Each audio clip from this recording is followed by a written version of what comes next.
Welcome in. It's time for After the Whistle on the SDH Network, presented by Kaiser Permanente. U.S. women's national team scoreless draw yesterday in London at Wembley Stadium in front of almost 80,000 fans against the number 2 ranked team in the world, England.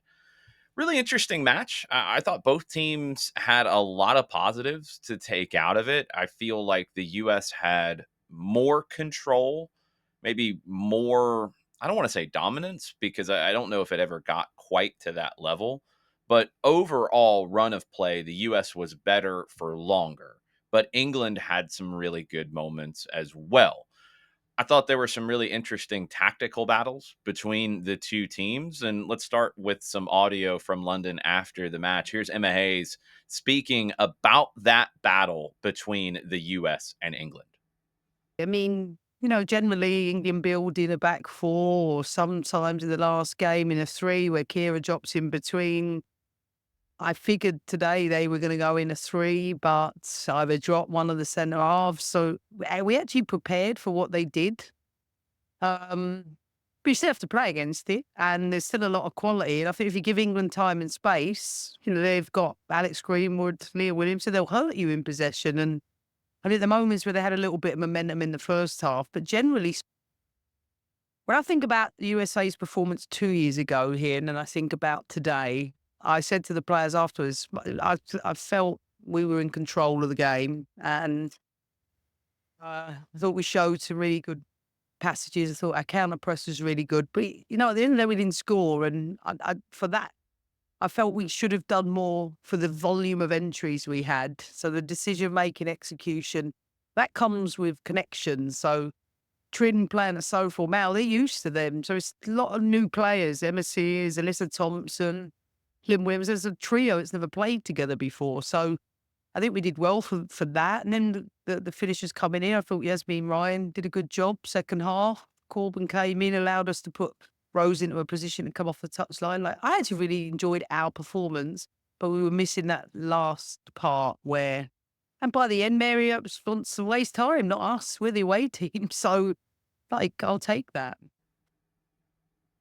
A lot of talk about the atmosphere at Wembley. Friend of the network, Jessica Charman, was there in attendance. She said it was incredible. There were quite a few US fans as well, which you would expect. They follow this team everywhere in the world. But she said also at times it felt like a friendly, and at times it felt like that intense kind of World Cup sort of matchup. And that's to be expected. Both teams were not quite at 100% full strength in this one. And you saw some new faces. You saw some configurations of players that didn't have a lot of time together. Here's Jaedyn Shaw, who came off the bench for the U.S., speaking about the atmosphere at Wembley Stadium.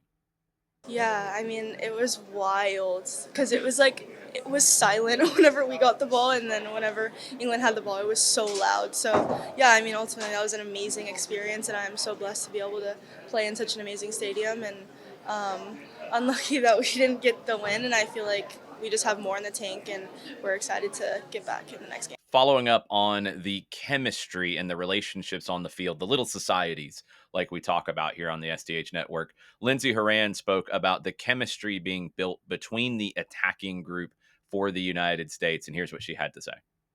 Today it was so seamless. I think it was really cool seeing someone like Yaz come into the game, and this is a massive game to come into, and it's 0-0, and she came in and posed herself right away, and I felt chemistry with her, and I think she felt in the game right away, getting a few shots on goal and doing her thing. So that's really cool to see. And then you have an Alex Hetner coming in as well, getting her first cap. So really cool for her.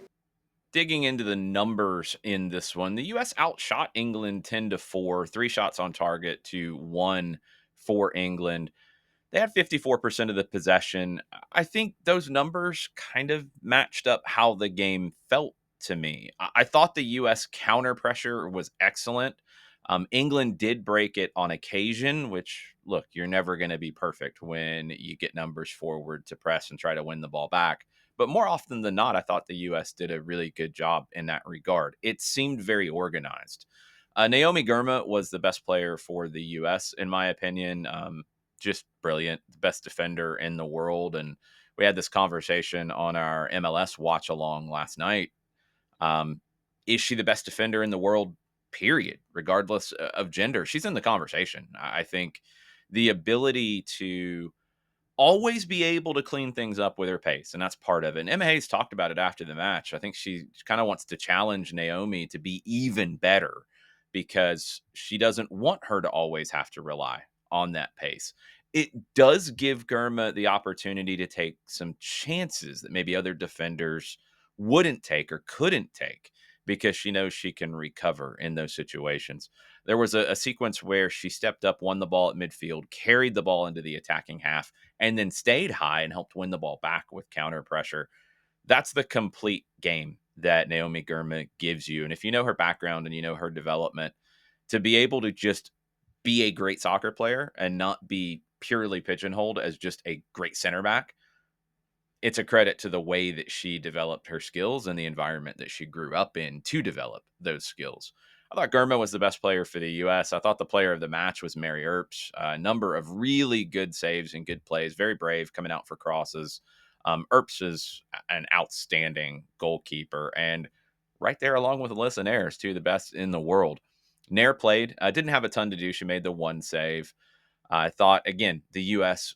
limited the opportunities for England. The U.S. also was not quite good enough in the attacking third. They were missing the triple espresso trio. And look, when you're missing maybe the best player in the world in 2024 in Mallory Pugh, you're missing Sophia Smith, you're missing Trinity Rodman, the attack's going to look different. And I thought there were really good moments. Yasmin Ryan, who Lindsey Horan spoke about, I thought she was brilliant in the second 45. I would really like to see more from her. I thought Park was excellent for England in the midfield and a little surprised when she came out. I thought England wasn't quite as good in that part of the field when she came off the field. Lots of great matchups all over the field. It was 1 versus 2. It was very even as you would expect. I'm going to leave the final word here on After the Whistle for Emma Hayes, speaking about how everything came together in this game in terms of her highlights that she will take away from it. Maybe not the typical ones. There's not a lot of individual moments to specify, but the takeaways for Emma Hayes as the team prepares for a game in the Netherlands later this week. Hopefully, we'll have more before the whistle and after the whistle on that one. Big thank you to US Soccer and Veritone for all of the footage from London. US and England 0-0. Here's Emma Hayes to close out this edition of After the Whistle.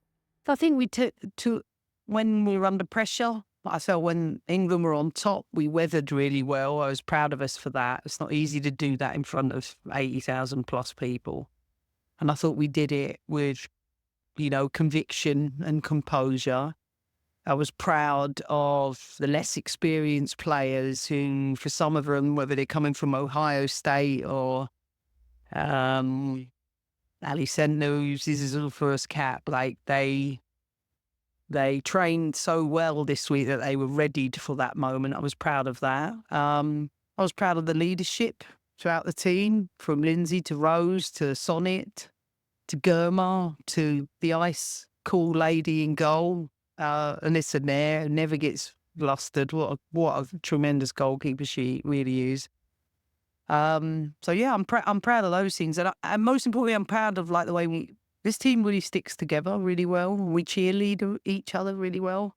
And I know we really enjoyed it. And I said to him at the end, we can still be disappointed we didn't win and pleased with things we've done.